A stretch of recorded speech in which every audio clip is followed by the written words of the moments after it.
الذين لا يرجون لقاءنا ورضوا بالحياة الدنيا واطمأنوا بها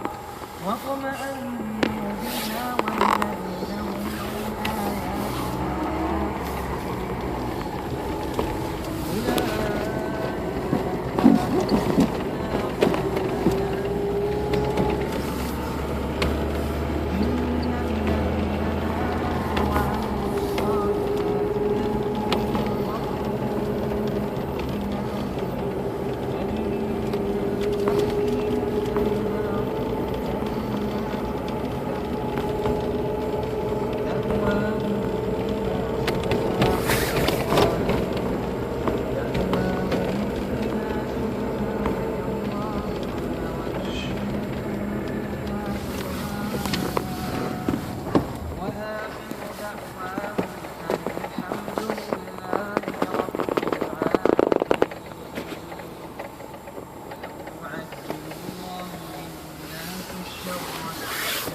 فنذر الذين لا يرجون لقاءنا في طغيانهم يعمهون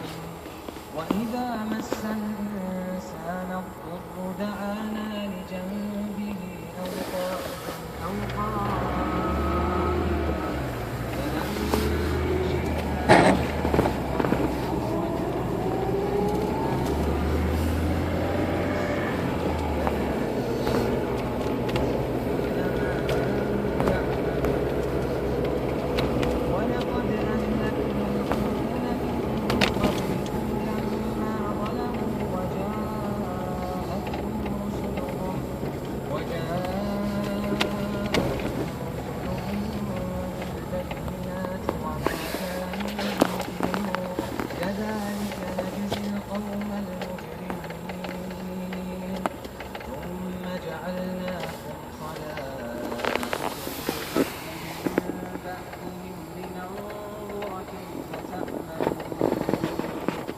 وإذا تتلى عليهم آياتنا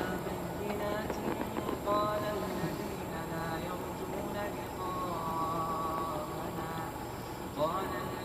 لا يرجون لقاءنا ائت بقرآن غير هذا أو بدله قل ما يكون لي أن أبدله من تلقاء نفسي إن أتبع إلا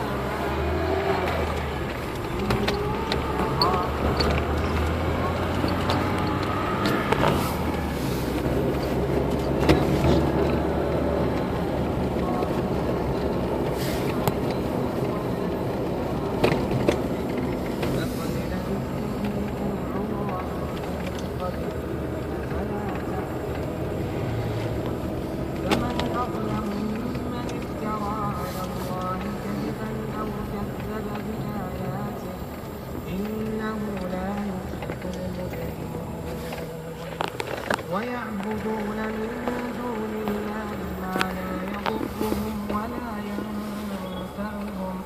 ويقولون هؤلاء شفعاؤنا